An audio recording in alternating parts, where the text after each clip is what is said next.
सामान्य अध्यक्ष महोदय, विनियोजन विधेयक 2082 का सम्बन्धमा सैद्धान्तिक विषयमा छलफलमा भाग लिनुहुने मान्य सदस्यज्यूहरूप्रति हार्दिक आभार व्यक्त गर्न चाहन्छु। मान्यज्यूहरूको विचार आफ्नो ठाउँबाट महत्त्वपूर्ण छ। मुख्य रूपले बजेट कार्यान्वयनका प्रति मान्यज्यूहरूको चिन्ता चासो र सरोकार छ। यो चिन्ता चासो र सरकारलाई म जायज भन्दछु।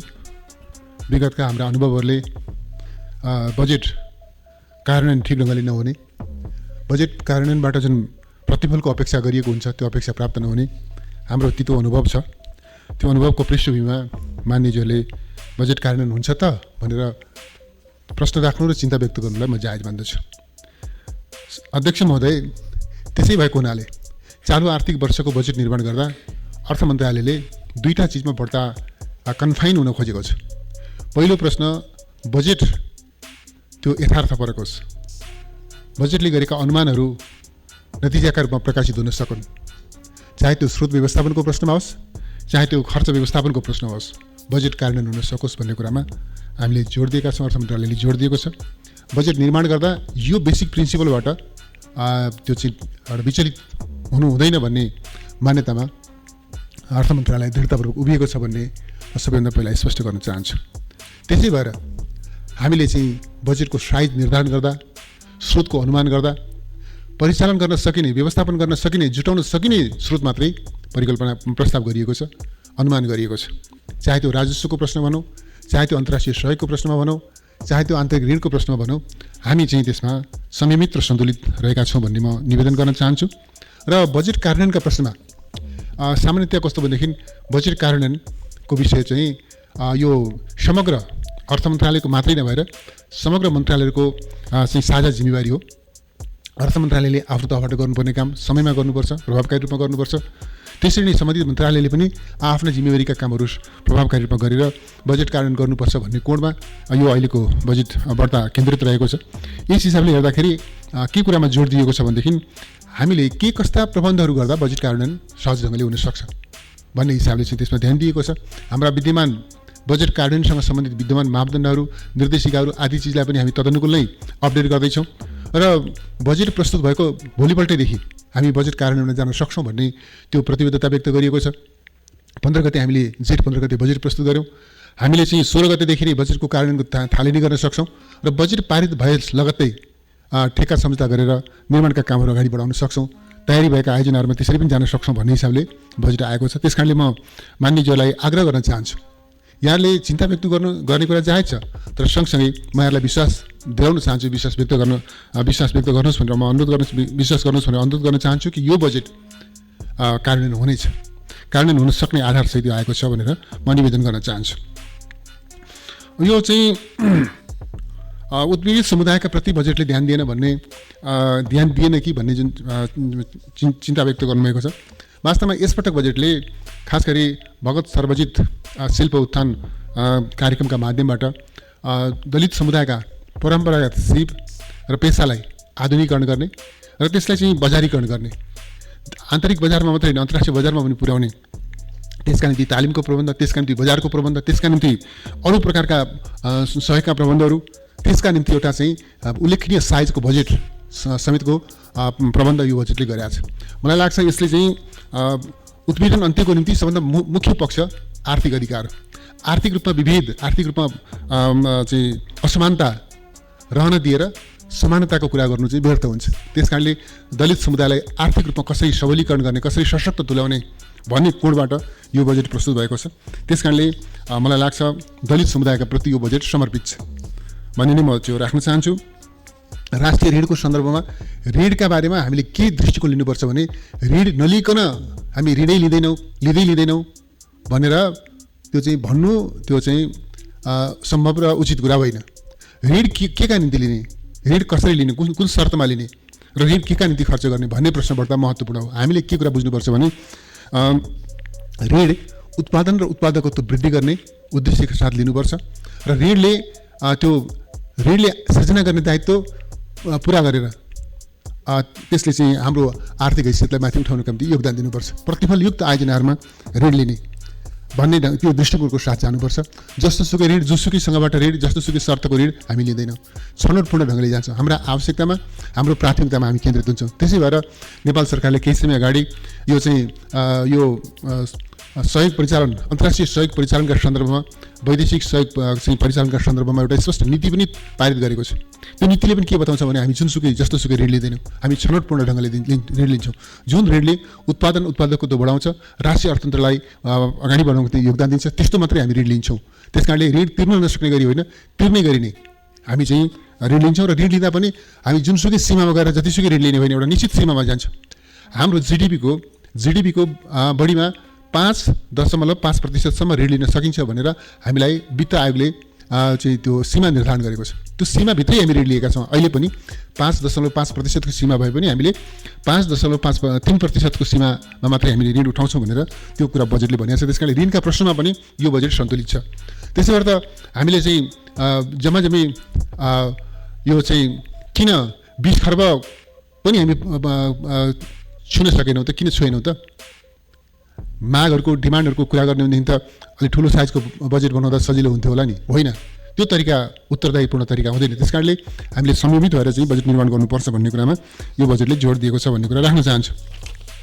त्यसबाहेक चाहिँ यो यथार्थपरक विनियोजनको सन्दर्भमा 3 करोडले अझै पनि कन्फ्युजन चाहिँ 3 करोडको कन्फ्युजन अझै पनि हट्न नसकेको मैले महसुस गरेँ मानिसहरूको अभिव्यक्ति सुन्दा। यहाँहरूको आशंकाप्रति, यहाँहरूको अभिव्यक्तिका प्रति मेरो सम्मान छ।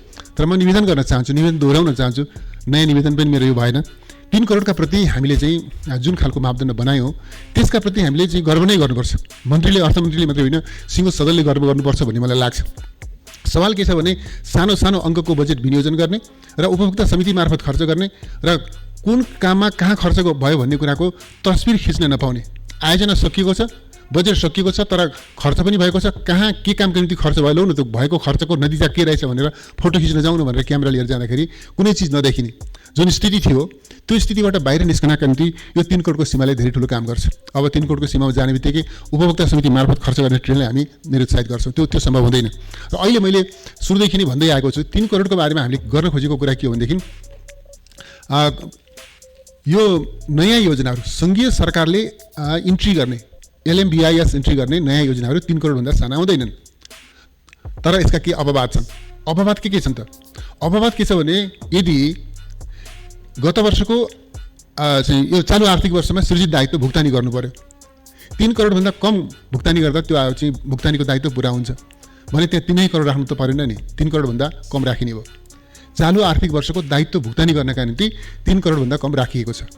दोस्रो, चालु आर्थिक वर्षमा निर्माणाधीन अवस्थाको आयोजना छ, आगामी आर्थिक वर्षमा सकिन्छ, तर आगामी आर्थिक वर्षमा सक्नका निम्ति 3 करोडभन्दा कम रकम भए पनि पुग्छ भने त्यस्तो योजनाका निम्ति पनि 3 करोडभन्दा कम विनियोजन गरिएको छ।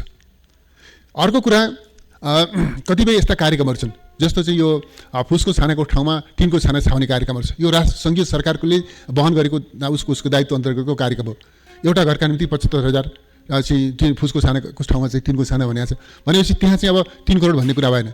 यस्ता चिजहरूमा सङ्घीय सरकारको दायित्व अन्तर्गतका आयोजना, सङ्घीय सरकारको एकल दायित्वका कुराहरू छन्, त्यसमा 3 करोडभन्दा कम विनियोजन गरिएको छ। मानिलिउँ कुनै मन्दिरको गजुर, कुनै मन्दिरको टुडाल, ऐतिहासिक पुरातात्विक सम्पदा सङ्घीय सरकारको एकल दायित्वको योजना हो त्यो, त्यसमा त्यो पालिकालाई, प्रदेशलाई त्यो जिम्मा लगाउन सकिँदैन। सङ्घ आफैले गर्नुपर्छ, तर 3 करोडभन्दा कम खर्च गरेपछि पनि त्यो काम सकिन्छ भनेपछि त्यस्तो योजनामा पनि 3 करोडभन्दा कम विनियोजन गरिएको छ। र यो भूकम्पपछि अथवा बाढी पहिरो लगायत प्राकृतिक विपत्ति पछिको पुनर्निर्माणको सन्दर्भ पनि 3 करोडभन्दा यदि चाहिँ 3 करोडभन्दा कमले काम चल्ने अवस्था छ भने त्यो गरिएको छ। यसरी केही अपवादहरूलाई छाडेर हामीले सङ्घीय सरकारका योजनाहरूलाई 3 करोडमा कन्फाइन गरेका छौँ। यसका बावजुद पनि कहीँ एका ठाउँमा कहीँ इरर भएको रहेछ भनेदेखि त्यो चाहिँ सङ्घीय सरकारले कार्यान्वयन गर्दैन। त्यो वित्तीय हस्तान्तरणको ढाँचा हामी चाहिँ त्यो अख्तियारीको ढाँचाबाट प्रदेश र पालिकामा पठाउँछौँ। सङ्घीय सरकारका योजनाहरू 3 करोडभन्दा साना सङ्घीय सरकारले कार्यान्वयन गर्दैन भन्ने कुरा म मान्यजलाई फेरि चाहिँ दोहोऱ्याएर निवेदन गर्न चाहन्छु। र यो बजेट अनुशासनको दृष्टिकोणले यो धेरै महत्त्वपूर्ण कुरा हो। र यो मलाई लाग्छ यसपटकको बजेट निर्माणमा हाम्रो सदनमा र सार्वजनिक क्षेत्रमा पनि अत्यधिक चर्चा भएको, बहस भएको विषय छ यो 3 करोड। त्यस कारणले मलाई लाग्दछ हामी बजेट निर्माणका सन्दर्भमा हामीले एउटा महत्त्वपूर्ण थालनी गरेका छौँ र आउने दिनमा यस्ता अझ के भनेदेखि परिष्कृत अझ समृद्ध बनाएर जानुपर्छ। यो स्रोत सदुपयोगको दृष्टिकोणले एउटा महत्त्वपूर्ण चाहिँ एउटा पोलिसी डिपार्चर हो भन्ने कुरा म यहाँहरूसँग राख्न चाहन्छु। यो चाहिँ चलन चल्तीको भाषा जस्तो कि पहुँचवालाका क्षेत्रमा आदि इत्यादि, यसलाई चाहिँ यो चाहिँ चलन चल्तीको प्रचलित पदावलीको रूपमा प्रयोग नगरौँ भनेर म अनुरोध गर्न चाहन्छु मान्यज्यूहरूसँग। कस्तो हुन्छ भनेदेखि कतिपय ठाउँमा राष्ट्रिय गौरवको आयोजना हुन्छ, त्यो राष्ट्रिय गौरवको आयोजनामा कति ठुलो बजेट विनियोजन गरिएको होला। उदाहरणको लागि यो चाहिँ भेरी बाबा डाइभर्सन, सुनकोशी चाहिँ मरिन डाइभर्सन, अथवा चाहिँ इस्ट वेस्ट हाइवे, अथवा मध्य पहाडी पुष्पलाल राजमार्ग, यस्ता कतिपय नर्थ साउथ कोरिडोर, अथवा चाहिँ यस्ता ठुला ठुला आयोजनाहरूले कुनै जिल्लामा त्यो आयोजना होला, त्यो जिल्लामा बढी रकम देखिएला, यस्ता चिजहरू पनि भएका होलान्।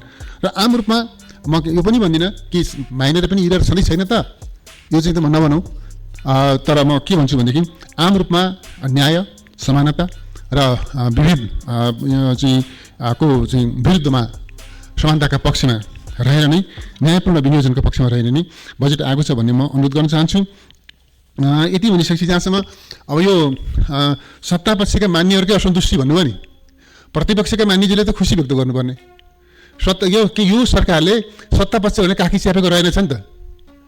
सत्तापक्षलाई काखी च्यापेको भएदेखि त सत्तापक्षको बिचबाट त कुनै असन्तुष्टि नआउनु पर्ने नि, खुसी भएर ताली ठोक्नुपर्ने। कहाँ आलोचना गर्नुभएको फेरि अलिकति मिलेन कि मान्ने चाहिँ यति मात्रै मेरो आग्रह हो। सत्तापक्षलाई काखी च्याप्ने भए, प्रतिपक्षलाई किनार लगाउने भए, यो बजेटले न सत्तापक्ष हेरेको छ न प्रतिपक्ष हेरेको छ, यसले स्रोतको सही विनियोजनलाई हेरेको छ। बस त्यस कोणबाट यो चिज आएको छ। त्यस कारणले त्यसलाई त्यस रूपमा बुझौँ भनेर म आग्रह गर्न चाहन्छु। एउटा चिज म मान्यज्यूहरूसँग के आग्रह गर्छु भनेदेखि हाम्रो बजेट निर्माणको प्रणाली के छ त्यसका बारेमा यहाँहरू जानकार हुनुहुन्छ भन्ने मेरो विश्वास हो, अथवा कहीँनिर जानकारीमा ग्याप छ भने त्यो जानकारी लिनुपर्छ भन्ने पनि मेरो आग्रह हो।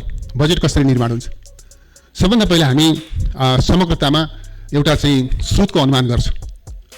यो चालु आर्थिक वर्षमा हामीले गरेको आम्दानी र हामीले गरेको खर्च, आर्थिक वर्षको अन्त्यसम्ममा हुन सक्ने आम्दानी र अन्त्यसम्ममा हुन सक्ने खर्च, अनि यो वर्षमा हामीले चाहिँ गरेको इकोनोमिक ग्रोथ, हाम्रो जिडिपीको टोटल ग्रोथ कुन हिसाबले जहाँ अगाडि बढ्छ, इन्फ्लेसन कस्तो अवस्थामा हुन्छ, यी सबै चिजको आधारमा हामीले बजेटको साइजको अनुमान गर्छौँ।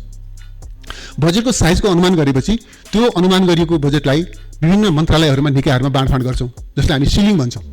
सिलिङ बाँडफाँड गर्छौँ। सिलिङ बाँडफाँड गरिसकेपछि के छ भनेदेखि सम्बन्धित मन्त्रालयले त्यो सिलिङभित्र रहेर आफ्नो मन्त्रालयको budget LMBIS, line ministry information budgetary system, line ministry budgetary system, information budgetary system, यो चाहिँ LMBIS-मा हामी इन्ट्री मार्फत बजेट इन्ट्री गर्छौँ। त्यो सम्बन्धित मन्त्रालयले गर्ने हो। LMBIS इन्ट्री गर्ने काम सम्बन्धित मन्त्रालयले गर्छ। अर्थ मन्त्रालयलाई तजबिजी अधिकार हुँदैन। यति त हामीले चाहिँ समान ढङ्गले बुझ्नु पऱ्यो नि। प्रतिनिधि सभाका, राष्ट्रिय सभाका मान्य सदस्यहरू, यत्रो चाहिँ सार्वभौम जनताका सार्वभौम प्रतिनिधिहरूले यति चाहिँ हामी थाहा पाउनुपर्छ कि LMBIS इन्ट्री गर्ने काम सम्बन्धित मन्त्रालयले गर्छ। त्यसो अर्थ मन्त्रालयले के गर्छ? घाम तापेर बस्छ त बस्दैन। उसले के गर्छ भने सम्बन्धित मन्त्रालयले ठिक ढङ्गले इन्ट्री गरेका छन् कि छैन त्यो चेक गर्छ। सिलिङभन्दा माथि छ कि कम छ कि, कहिलेकाहीँ चाहिँ माइनस इन्ट्री गर्ने पनि चलन हुन्छ। त्यो सबै कुराहरू हेर्छ, त्यसलाई रेगुलेट गर्छ। कुनै पनि योजना, कुनै पनि कार्यक्रम अर्थ मन्त्रालयले इन्ट्री गर्दैन। पहिलो कुरा यो। यदि बजेट निर्माणमा अनुशासित हुने हो भने अर्थ मन्त्रालयले इन्ट्री गर्दैन। गर्दैन त भने गर्छ। त्यसो कस्तो गर्छ, कस्तो त्यो पनि म बताउँछु। बजेट वक्तव्यमा समावेश भएको तर सम्बन्धित मन्त्रालयले आफ्नो मन्त्रालयमा आफ्नो मन्त्रालयको LMBIS-मा इन्ट्री नगरेको कुनै योजना वा कार्यक्रम छ भने त्यस्तो योजना वा कार्यक्रमको सन्दर्भमा कानुनले नै अर्थ मन्त्रालयलाई अधिकार दिएको छ। कानुनको दफा कोड गरेर अर्थ मन्त्रालयले निर्णय गर्छ।